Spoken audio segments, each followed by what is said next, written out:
You buy a house, don't tell anyone. You buy a new car, don't tell anyone. You get married, don't tell anyone. Your wife get pregnant, don't tell anyone. You go on vacation, don't tell anyone. You pursue a training, don't tell anyone. You get promoted, don't tell anyone. 99% of the time, the reason our dreams don't come true when they should is because we open our mouth too early. To the wrong people at the wrong times, and we make the mistake of sharing our success with people who claim to be friends. Remember, envy and jealousy are not for people to feed off you and tear you down, so shut your mouth.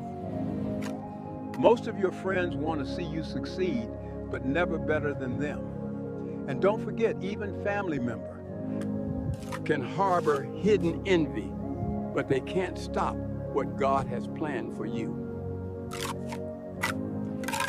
If you have watched these videos far, kindly drop a thank you in the comment section and share these videos to your friends.